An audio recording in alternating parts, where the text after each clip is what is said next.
নবম এবং দশম শ্রেণীর শিক্ষার্থীবৃন্দ, গত ক্লাসে আমরা বেশ কিছু বিষয় নিয়ে কথা বলেছিলাম। উম, অনুস্বার এবং কোন কোন শব্দের ক্ষেত্রে দন্ত শয় তয় বসে এবং কোন কোন ক্ষেত্রে দন্ত শয় থয় বসে ইত্যাকার বিষয় নিয়ে কথা বলেছিলাম, বিস্তারিত বলেছিলাম। আশা করি তোমরা আত্মস্থ করতে পেরেছ। আজকে আমরা কয়েকটি শব্দ নিয়ে কথা বলবো, যেগুলোকে ব্যাকরণে শব্দ দম্পতি বলা হয়। শব্দ দম্পতি। তো এই বিষয়টি আজকের ক্লাসে আলোচনা হতো না, ইচ্ছে ছিল অন্য একটি বিষয় নিয়ে কথা বলার, কিন্তু আমাদের নবম শ্রেণীর দুজন শিক্ষার্থী প্রশ্নটি রেখেছে শব্দ দম্পতি, এবং তারা উল্লেখ করে দিয়েছে বিখ্যাত এবং প্রখ্যাত। এবং আর একটি প্রশ্ন হচ্ছে অভিসারী এবং অপসারী। এই চারটি শব্দের মানে শব্দ দম্পতি মানে দুটি দুটি জোড়া জোড়া চারটি শব্দের পৃথক পৃথক কোনো অর্থ আছে কিনা, না একই অর্থে ব্যবহৃত হয়, এই বিষয়টি আজকে আমাদের পরিষ্কার করতে হবে।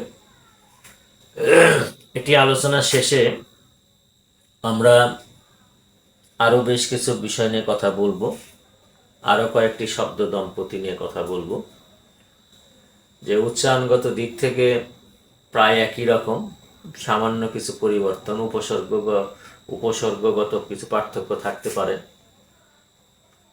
এবং প্রয়োগের দিক থেকে আমরা প্রায় ক্ষেত্রেই একই রকম প্রয়োগ করে থাকি। আসলে এটি আমাদের ঠিক হয় কিনা এই বিষয়গুলো নিয়ে একটু কথা বলবো। তো প্রথমে যে বিষয়টি সেটি হচ্ছে বিখ্যাত। বিখ্যাত অর্থ কী এবং এর ব্যুৎপত্তিগত বিষয়টি কী, এটি আমাদের একটু পরিষ্কার করে জানা দরকার। বিখ্যাতের মধ্যে উপসর্গ হচ্ছে বি, তার সাথে যুক্ত হচ্ছে খ্যাত, অথবা খ্যাত তার সাথে যুক্ত হয়েছে উপসর্গ বি। এই খ্যাত এর মূল ধাতু হচ্ছে খ্যাত। খ্যাত মূল ধাতু হচ্ছে খ্যা, সংস্কৃত খ্যা, ক্ষয় জফলা। হ্যাঁ, এটি হচ্ছে খ্যাতর মূল ধাতু খ্যা। খ্যা অর্থ কি? খ্যা অর্থ সংস্কৃত অনুযায়ী বলা, খ্যা অর্থ প্রচার, খ্যা অর্থ জানা। এটি মূল ধাতু হচ্ছে খ্যা। ব্যুৎপত্তিগত অর্থ, তাহলে খ্যাত যদি হয় আর এই খ্যার সাথে ত যুক্ত হয়ে খ্যাত, তাহলে খ্যাত শব্দের অর্থ কি দ্বারা? প্রচারিত, প্রসিদ্ধ ভাবে জানা, প্রচারিত এবং প্রসিদ্ধভাবে জানা, অথবা প্রচারিত বা প্রসিদ্ধভাবে জানা। তাহলে উপসর্গ খ্যাত আমরা পেয়ে গেলাম, যে খ্যা উপসর্গ, খ্যা প্রত্যয়টা, খ্যা ধাতুটা যুক্ত হয়েছে তর সাথে, খ্যাত। খ্যা শব্দে খ্যা ধাতুর অর্থ হচ্ছে বলা বা প্রচার বা জানা, তার সাথে খ্যাত, খ্যাত হয়ে গেল। খ্যাত শব্দের খ্যাত শব্দের অর্থ কি? প্রচারিত, প্রসিদ্ধ জানা, প্রসিদ্ধ রূপে জানা, অথবা বহুল প্রচারিত। এখন এর সাথে আবার আরেকটি উপসর্গ যুক্ত হয়েছে। উপসর্গটা কি? উপসর্গটা হয়েছে যুক্ত বি, এর সাথে যুক্ত হয়েছে আবার উপসর্গ বি। তাহলে খ্যাতের আগে যদি উপসর্গ বি হয়, হয়ে গেল বিখ্যাত। এখন এই বি উপসর্গটি কোন অর্থে ব্যবহৃত হয়? বি উপসর্গটি কিন্তু আসলে হয় বিস্তার অর্থে, বিশেষ অর্থে, বিশেষভাবে প্রচার অর্থে, প্রচারিত অর্থে এবং অত্যন্ত খ্যাত অর্থে এই বি উপসর্গটি ব্যবহৃত হয়। তাহলে বি উপসর্গটি কিন্তু কোন কোন অর্থে আসে সেটি হলো, একটু মনে রাখতে হবে, যেটি বিস্তার অর্থে আসে, বিশেষভাবে প্রচারিত অর্থে আসে, এবং অত্যন্ত খ্যাত অর্থে আসে। তাহলে আমরা এখন শব্দটির অর্থ করতে আর আমাদের কোনো সমস্যা থাকলো না। তাহলে বিখ্যাত শব্দের অর্থটি আমরা এভাবে করতে পারি যে বিশেষভাবে বা বহুলভাবে প্রচারিত, বহুলভাবে পরিচিত এবং সর্বজন বিদিত, অথবা সর্বজন জনপ্রিয়। জনপ্রিয় জনপ্রিয় অর্থে বিখ্যাত আসতে পারে, সর্বজন বিদিত অর্থে, সর্বজনের জানা অর্থে আসতে পারে, এবং বহুল প্রচারিত অর্থে আসতে পারে বিখ্যাত। তাহলে বিখ্যাত শব্দের অর্থটা একদম পরিষ্কার আমাদের কাছে হয়ে গেল যে বিখ্যাত শব্দের অর্থ হচ্ছে বহুল প্রচারিত, বহুল পরিচিত, সর্বজন বিদিত এবং জনপ্রিয় অর্থে। জনপ্রিয় তার মানে কি, এটির যদি আমরা বিখ্যাত যদি আমরা ইংরেজিটা দাঁড় করি, তাহলে দাঁড়ায় হলো কি, well known, well known place, well known place, well known place. তাহলে বিখ্যাত আমরা এখান থেকে পরিষ্কার হয়ে গেলাম যে খুব জানার একটা, পরিচিত একটা, অত্যন্ত খ্যাত একটা, বিশেষভাবে পরিচিত একটা, সর্বজন বিদিত একটা জায়গা, সর্বজন বিদিত একটা জায়গা, বহুল পরিচিত একটা জায়গা, এই অর্থে আমরা বিখ্যাত শব্দটির প্রয়োগ করে থাকি। এবং বিখ্যাত আর প্রখ্যাত দুটি কিন্তু বিশেষণ, এটি আবার মনে রাখতে হবে, প্রত্যেকটি হচ্ছে বিশেষণ। এবার আমরা চলে যাব প্রখ্যাত অর্থে, যে প্রখ্যাতটা আবার কি অর্থে ব্যবহৃত হয়। প্রখ্যাতটা একটু খেয়াল রাখতে হবে আমাদের, কিন্তু ওই খ্যা ধাতুর অর্থ বলা, প্রখ্যাতের মধ্যেও খ্যা আছে, খ্যাটা হচ্ছে ধাতু, এবং যেটির অর্থ বলা, প্রচার, জানা, তার সাথে যুক্ত হচ্ছে ত। তাহলে খ্যাত, খ্যাত মানে কি, খ্যাত মানে প্রচারিত, প্রসিদ্ধভাবে জানা, এটি খ্যাত। এবং তার সাথে উপসর্গ যুক্ত হয়েছে প্র, তার সাথে উপসর্গ যুক্ত হয়েছে প্র, তাহলে প্রখ্যাত। এই প্রটার বাংলাটা কি, এবার আমরা সেইটি দাঁড় করব। তাহলে প্র উপসর্গ, প্র উপসর্গটা কি, উপসর্গ হচ্ছে উৎকৃষ্ট অর্থে, উৎকৃষ্ট অর্থে, উৎকৃষ্ট, উৎকৃষ্ট অর্থে, আবার কি আসে শ্রেষ্ঠ অর্থে, শ্রেষ্ঠ অর্থে, আর কি আসে বিশিষ্ট অর্থে। তাইলে আমরা এই প্র উপসর্গটি কতভাবে পাই, উৎকৃষ্ট অর্থে পাই, শ্রেষ্ঠ অর্থে পাই, বিশিষ্ট অর্থে পাই। এখন যখন নাকি খ্যাতর আগে প্রটা যুক্ত হয়ে গেল, প্রখ্যাত হলো, তাহলে আমরা এখন অর্থটা কি, অর্থটা দ্বারা প্রখ্যাত অর্থটা কিভাবে দাঁড়ায়, যে বিশেষভাবে খ্যাত, উৎকৃষ্টভাবে খ্যাত, অর্থাৎ সম্মানিত, সম্মানিত, খ্যাতিমান বা শ্রদ্ধেয়ভাবে পরিচিত। তাহলে এখানে কিন্তু আমরা একটু পার্থক্য দেখতে পেলাম, এবং খুব খেয়াল করে বিষয়টি ভাবার বিষয় যে বিখ্যাত কিন্তু শুধুমাত্র বিখ্যাত মানে বহুল পরিচিত, বিখ্যাত হচ্ছে বহুল পরিচিত, সর্বজন বিদিত, জনপ্রিয়, সর্বজন বিদিত, জনপ্রিয়, এটা হচ্ছে বিখ্যাত, বিখ্যাত, বিখ্যাত। আর প্রখ্যাত কি, প্রখ্যাত হচ্ছে শ্রদ্ধেয়ভাবে পরিচিত, শ্রদ্ধেয়ভাবে খ্যাতিমান এবং সম্মানিতভাবে পরিচিত, উৎকৃষ্টভাবে খ্যাত, এইটি হচ্ছে আমাদের প্রখ্যাত। তাহলে আশা করি বিষয়টি পরিষ্কার হয়ে গেল যে বিখ্যাত এবং প্রখ্যাত। এখন বিখ্যাতে, বিখ্যাত শব্দের ইংরেজি যে এটা প্রয়োগটা, সেটা আমি একটু দেখিয়ে দিয়েছি যে ওয়েল নোন প্লেস, এটি হয়। আর ইংরেজিতে আমরা যদি প্রখ্যাতের ইংরেজির পরিচয়টা, তাহলে কি বলে, রিনাউন্ড ডক্টর, রিনাউন্ড,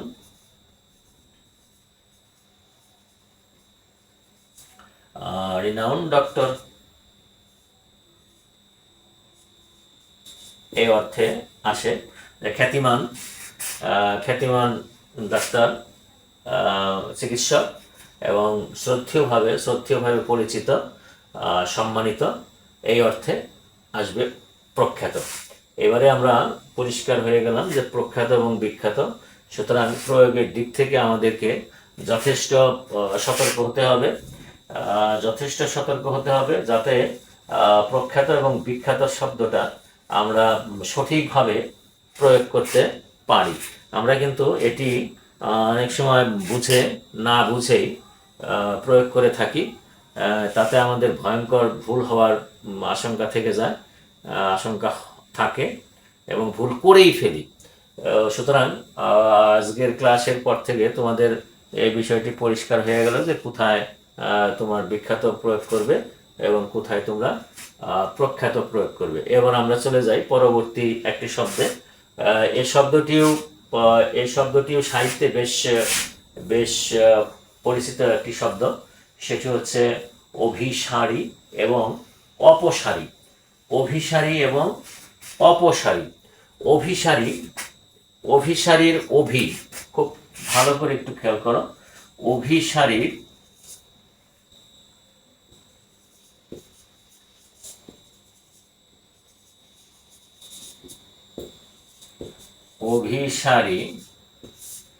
অভিসারীর এই অভি শব্দের আলাদা একটি অর্থ আছে এবং সারির মূল শব্দটা কি? অভি শব্দের অর্থ হচ্ছে দিকে।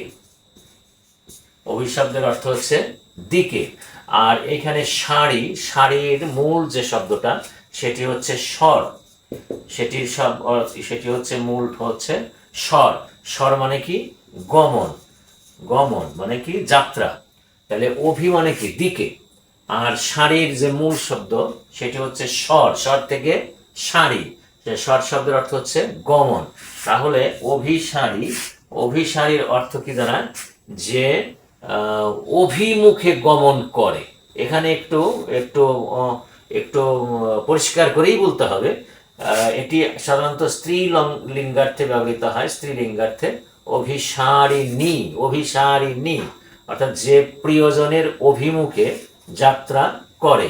তাহলে অভিসারী হচ্ছে যে প্রিয়জনের অভিমুখে যাত্রা করে, যে প্রিয়জনের অভিমুখে যায়, যে প্রিয়জনের দিকে যায়, এটি হচ্ছে অভিসারিণী নায়িকা অর্থে। আর তাহলে অভিসারী শব্দটা আমাদের কাছে পরিষ্কার হয়ে গেল। এবার আমরা আরেকটি শব্দ দেখব, দেখি নাকি প্রশ্ন করা হয়েছিল। সেটি হচ্ছে অপসারী। অপসারী। এখানে কিন্তু অপশব্দের একটি অর্থ আছে।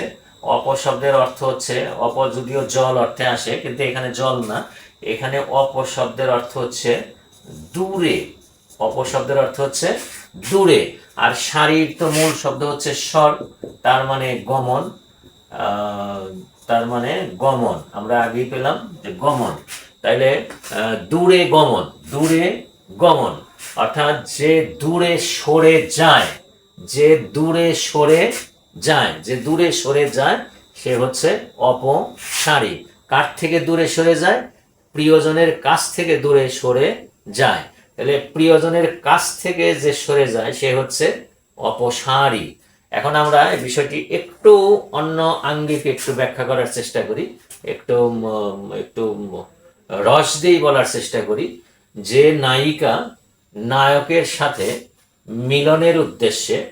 মিলনের উদ্দেশ্যে গমন করে সে হচ্ছে অভিসারী।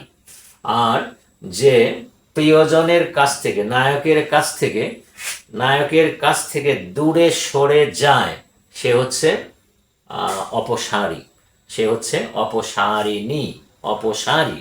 তাহলে একটি হচ্ছে যোগ মিলন অর্থে, আরেকটি হচ্ছে বিচ্ছেদ অর্থে, বিয়োগ অর্থে। অতএব অভিসারিণী মিলন অর্থে, আর অপসারিণী সেটি হচ্ছে বিয়োগ অর্থে। অভিসারিণী হচ্ছে মিলন মানে যোগ অর্থে, আর অপসারী হচ্ছে অপসারীর কিন্তু আবার অপসারীর কিন্তু আবার আরেকটি মূল শব্দ আছে, সেটি হলো অপসারণ করা হয়েছে। তার মানে কি? দূরে সরিয়ে দেওয়া হয়েছে। অপসারণ থেকে আবার অপসারিণী।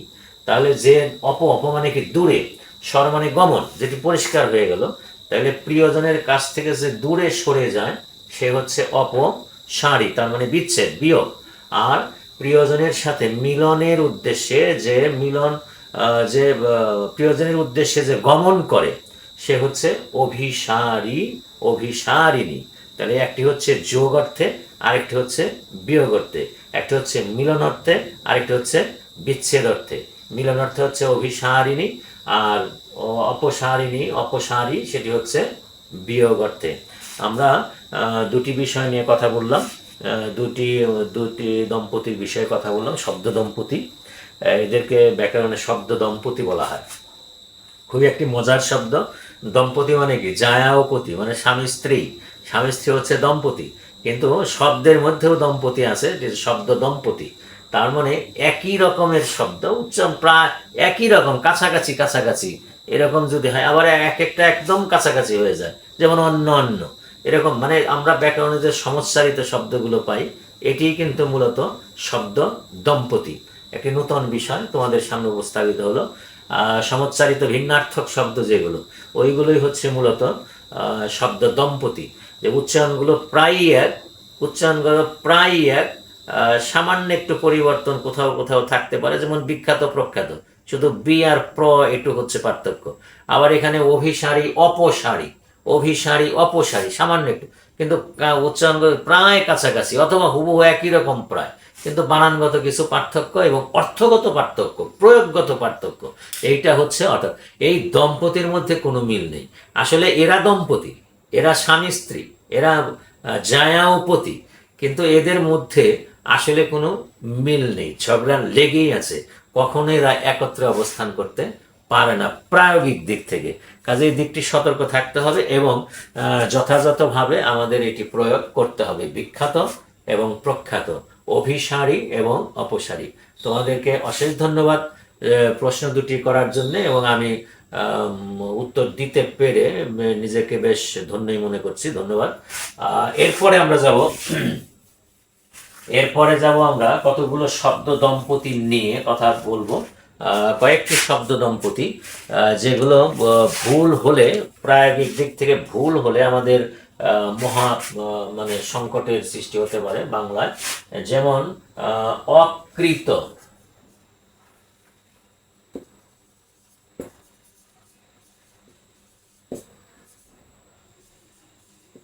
অকৃত, অকৃত,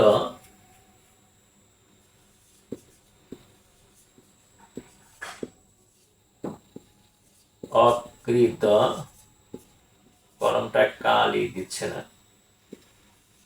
অকৃত আর হচ্ছে অকৃত, দুটির একটু লক্ষ্য করলেই আমরা দেখতে পাচ্ছি এখানে হচ্ছে স্বর অ কয় রস্যি, স্বর অ কয় রি, কয় রিকার ত, অকৃত উচ্চারণ কিন্তু একই।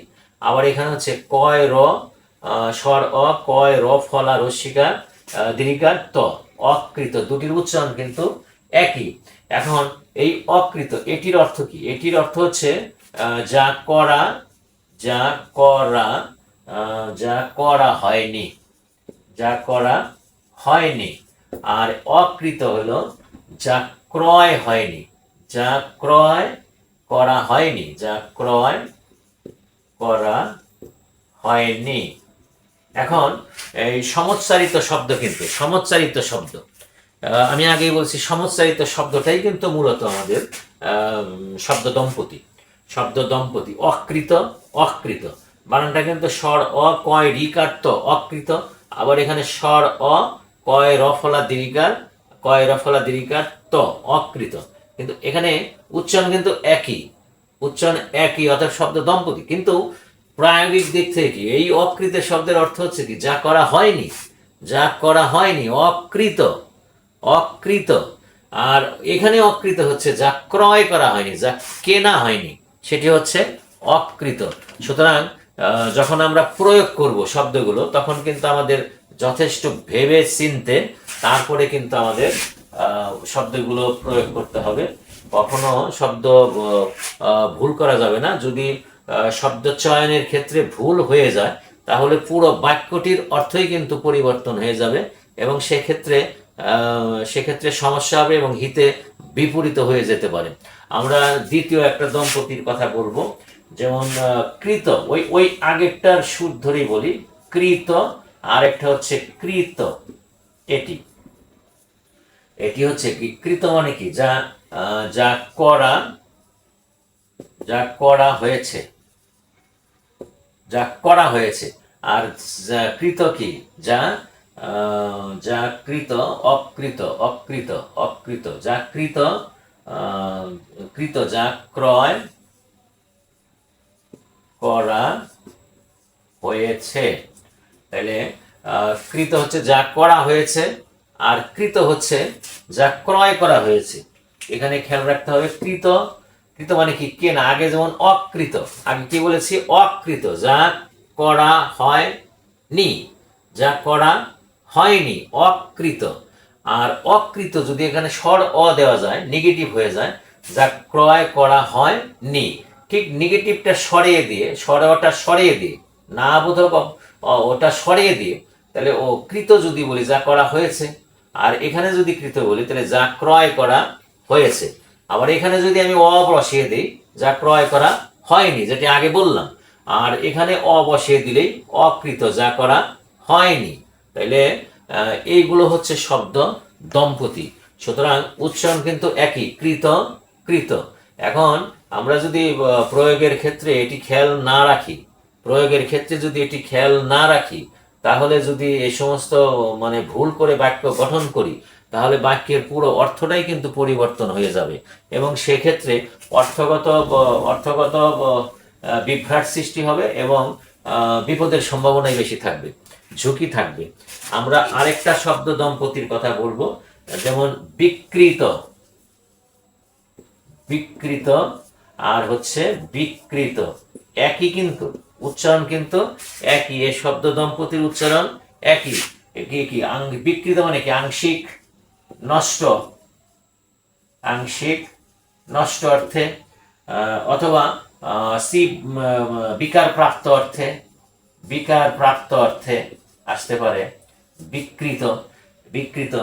আর বিকৃত কি, যা বিক্রি মানে কি বিক্রয়, যা বিক্রয় করা হয়েছে, বিকৃত। আচ্ছা, এখন আমরা একটু খেয়াল করি, একটু খেয়াল করি এই দিক থেকে যে বিকৃত এবং বিকৃত দুটি উচ্চারণ কিন্তু একই। এই শব্দ দম্পতির উচ্চারণ একই রকম, চেনার কোনো উপায় নেই। বললে পারে কিন্তু এটা চেনার মতো উপায় নেই। যখন আমি উচ্চারণ করবো তখন কিন্তু চেনার মতো কোনো অবস্থা নেই, উচ্চারণগত কোনো পার্থক্য নেই। বিকৃত, বিকৃত, বিকৃত, বিকৃত। কিন্তু এই বিকৃত আমাকে কিন্তু প্রয়োগ ঘটাতে হবে, প্রয়োগ করতে হবে। কোথায় প্রয়োগ করব? যখন আমি যে অবস্থায় আমার অর্থটা প্রকাশ করতে চাই, আমাকে কিন্তু তখন সেই ক্ষেত্রে সেইটা নিতে হবে। আমি যদি বুঝাই যে আংশিক নষ্ট অর্থে বা বিকারগ্রস্ত অর্থে অথবা শ্রী ভ্রষ্ট অর্থে, তখন আমার এই বিকৃত বানানটি চলে আসবে, এটি চলে আসবে। আর যদি আমি বলি যে কোনো বিষয়টি যদি আমি বিক্রয় করা অর্থে বুঝাই, যে যা বিক্রয় করা হয়েছে বুঝাই, যা বিক্রয় করা হয়েছে, যা বেচা হয়ে গেছে, তাহলে সেই ক্ষেত্রে কিন্তু আমাকে এই বিকৃত অর্থটা ব্যবহার করতে হবে। অতএব আমি আবার বলছি যে এই শব্দ দম্পতির বিষয়টি কিন্তু আমাদের খুব খেয়াল করে আমাদের লেখা লিখতে হবে, আমাদের ভাবতে হবে, যাতে কোনো ক্রমেই আমরা এই ভুলটি আমাদের বাক্যে না করে থাকি। আমরা আরেকটা দেখাবো, সর্বশেষ আরেকটি দেখাবো, খুবই পরিচিত একটা শব্দ, যেমন যেমন অভিনেত্রী, যেমন নেতৃবর্গ, আর হচ্ছে নেতৃবর্গ, আর হচ্ছে নেতৃবর্গ। এখন নেতৃবর্গ হচ্ছে নেতাগণ, আর নেতৃবর্গ হচ্ছে মহিলা নেতাগণ। এটি কিন্তু আমাদের প্রয়োগের দিক থেকে এটি সবসময় সতর্ক থাকতে হবে। আমি আবার বলছি যে প্রয়োগের দিক থেকে কিন্তু আমাদের সতর্ক থাকতেই হবে। নেতৃবর্গ, যখন দন্তের নয়কার তয় রিকার নেতৃবর্গ, এটা কিন্তু লিঙ্গান্তরের বিষয়, উচ্চারণ কিন্তু একই। নেতৃবর্গ, নেতৃবর্গ, উচ্চারণ কিন্তু একই।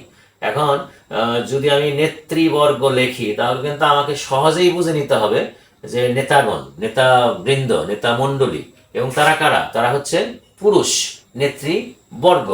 কিন্তু এই নেতৃবর্গ যখন আমি বানানটা লিখবো, এই নেতৃবর্গ যখন আমি বানানটা লিখবো তখনও কিন্তু নেতাগণ, এ ঠিকই অর্থ ঠিকই আছে, নেতাগণ, আগের নেতৃবর্গ নেতাগণ, আর নেতৃবর্গ এটাও নেতৃগণ, কিন্তু পার্থক্য হচ্ছে এই, যদি আমি তয় রফলা দীর্ঘার দিই তাহলে সেখানে আসবে মহিলা নেতাগণ, আর যদি তয় রিকার দিই তখন হবে পুরুষ নেতাগণ, পুরুষ নেতৃবৃন্দ, মহিলা নেতৃবৃন্দ, মহিলা নেতাগণ, পুরুষ নেতাগণ। অতএব কত বড় বিপদ ঘটতে পারে যদি আমাদের প্রয়োগগত ভুল হয়ে যায়, তাহলে কিন্তু অনেক বড় ধরনের একটা বিপদ ঘটতে পারে। যেমন মঞ্চে বসে আছে, মানে অনুষ্ঠানে সবাই বসা আছে, অনুষ্ঠানে বসা আছে, সেখানে যদি আমি লিখে ফেলি, মানে এটিকে যদি আমি বুঝাই যে ওখানে বসা আছে পুরুষ, আমি লিখে ফেললাম নেতৃবর্গ, তাহলে একটা ভয়ঙ্কর একটা সমস্যা হয়ে গেল না, একটা বিপদ হয়ে গেল যে আছে বসা কিন্তু লিখে ফেললাম নেতৃবর্গ, তাহলে কি মহিলা নেতাগণ হয়ে গেল, আবার নেতৃবর্গ এখানে কিন্তু এটি হয়। অতএব এটি কিন্তু এরকম ভাবে আরো আসতে পারে যেমন মাতৃক, মাতৃক আরেকটি শব্দ, যেমন মাতৃক এটি, আরেকটি হচ্ছে মাতৃক এটি, এটিকে আমাদের কি বলে, শব্দ দম্পতি, এই দুটি, এই যে শব্দ দম্পতিটা মাতৃক আর মাতৃক, তাহলে এখানে মাতৃক, এই মাতৃক হচ্ছে মা বিষয়ক, মা বিষয়ক, এই মাতৃকটা হচ্ছে মা বিষয়ক, আর এই মাতৃকটা হচ্ছে কি, এই মাতৃকটা হচ্ছে মাত্রা যুক্ত, মাত্রা যুক্ত, এই মাত্রাটা হচ্ছে, এই মাতৃকটা হচ্ছে মাত্রা যুক্ত। তাহলে এই বানানটি মাতৃক, উচ্চারণগত দিক কিন্তু একই, মাতৃক মাতৃক একই, কিন্তু আমি প্রয়োগের দিক থেকে যদি আমি মা বিষয়ক কোনো বিষয় বোঝাতে চাই, যদি মা বিষয়ক কিছু বোঝাতে চাই, তাহলে সেক্ষেত্রে হবে মাতৃক এই বানানটি। আর যদি আমি মাত্রাযুক্ত, তার মানে কি, বর্ণের উপরে যে সরল রেখা থাকে সেটা তো মাত্রা, এবং একমাত্রিক অক্ষর, দ্বিমাত্রিক অক্ষর, ত্রিমাত্রিক অক্ষর, বহুমাত্রিক অক্ষর, এখানে মাত্রা, তাহলে মাত্রাযুক্ত, তখন কিন্তু আমাকে মাত্রিক হবে। আবার মাত্রিক মানে কি, বহুমাত্রিক, বহুমাত্রিক আলোচনা হয়েছে, তার মানে কি বহুমাত্রিক, এখানে মাতৃ মানে কি বহু পর্যায়ের আলোচনা হয়েছে, বহু বিষয় নিয়ে আলোচনা হয়েছে, বহু বিষয়ে কথা হয়েছে, তাহলে এখানে হচ্ছে মাত্রিক মানে কি মাত্রা যুক্ত, আর এই মাতৃকটা হচ্ছে মা বিষয়ক। এরকম অনেক অনেক শব্দ দম্পতি আমাদের বাংলা সাহিত্যে আছে, আমাদের ব্যাকরণ সেগুলোর বিশ্লেষণ পরিষ্কারভাবে দিয়ে গেছে। শুধুমাত্র এদিক থেকে একটু সতর্ক থাকতে হবে যাতে করে কোনো ক্রমেই এই বিষয়গুলো আমরা ভুল করতে না পারি। যেমন সর্বশেষ আরেকটা বিষয় বলেই শেষ দিয়ে দেব, যেমন যেমন ধাত্রী এবং ধাত্রী দুটি উচ্চারণগত দিক থেকে কিন্তু একই, ধাত্রী এবং ধাত্রী, এই বানানটি হচ্ছে ধাত্রী, ধাত্রী, আর হচ্ছে এই ধাত্রী, ধাত্রী আর ধাত্রী, ধাত্রী, ধাত্রী।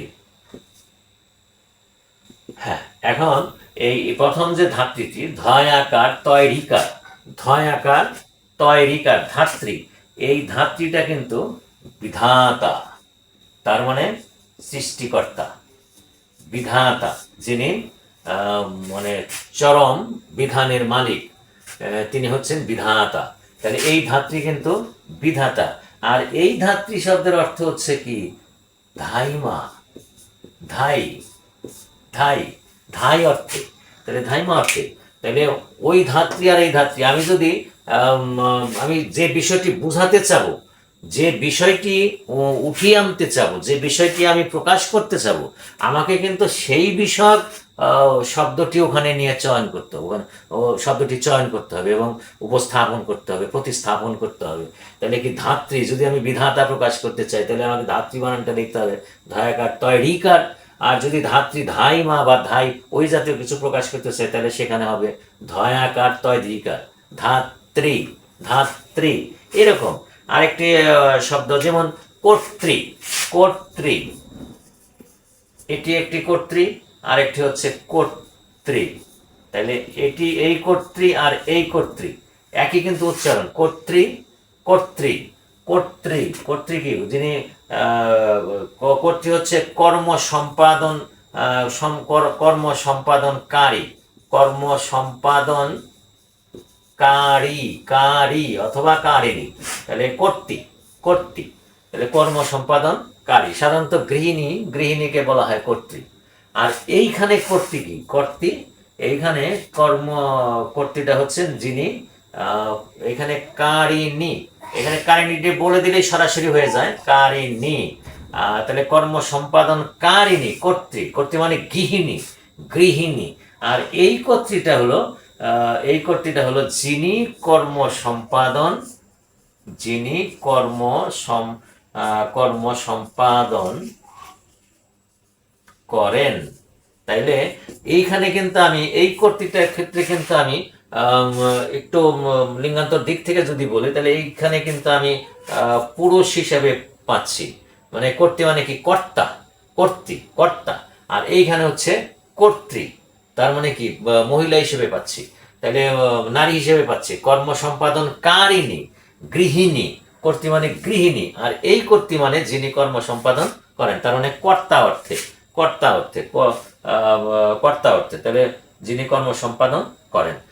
তো আমরা এরকম অনেক অনেক অনেক শব্দ দম্পতি আমরা বাংলায় পাবো। আমি আবার বললাম, আমাদের শুধুমাত্র একটু সতর্ক থাকতে হবে এবং অর্থগুলো যথাযথ জেনে, অর্থগুলো যথাযথ জেনে সেগুলো আমাদের চয়ন করতে হবে এবং বাক্যে স্থাপন করতে হবে। পদস্থাপনার ক্রম অনুযায়ী বাক্যে স্থাপন করতে হবে, যাতে বাক্যের অর্থ, বাক্যের অর্থ আমরা সুস্পষ্টভাবে ব্যাখ্যা করতে পারি, উপস্থাপন করতে পারি, যাতে আমাদের সাহিত্যগত দিক থেকে কোনো সমস্যার সৃষ্টি না হয়। তো ধন্যবাদ সবাইকে, আজকে এ পর্যন্তই। পরবর্তী ক্লাসে আমরা নতুন কোনো বিষয় নিয়ে কথা বলবো। আর যদি এর মধ্যে কোনো শিক্ষার্থী প্রশ্ন করে ফেলে, সেক্ষেত্রে তো প্রশ্নের উত্তরই আমাকে দিতে হবে। প্রশ্ন দেওয়া, উত্তর দেওয়ার জন্য আমি প্রস্তুত আছি। তো ধন্যবাদ সবাইকে। আজকে কয়েক জোড়া শব্দ দম্পতি নিয়ে কথা বললাম। নিশ্চয়ই তোমাদের ভালো লেগেছে, আত্মস্থ করতে পেরেছ, ভালো করবে। প্রতি ক্লাসে যে কথাটি, প্রতি ক্লাস শেষে যে কথাটি আমি বলে থাকি, এই বিষয়গুলো পড়বে, ভালো করে পড়বে। যত বই দেখবে, যত পড়বে, তত তুমি ভালো করবে। যত পড়বে তত তোমার জানার পরিধি বাড়বে। যত পড়বে তত তুমি আলোকিত মানুষ হবে, সবাইকে আলোকিত করতে পারবে। ধন্যবাদ সবাইকে, ভালো থাকো, নিরাপদে থাকো। ধন্যবাদ সবাইকে।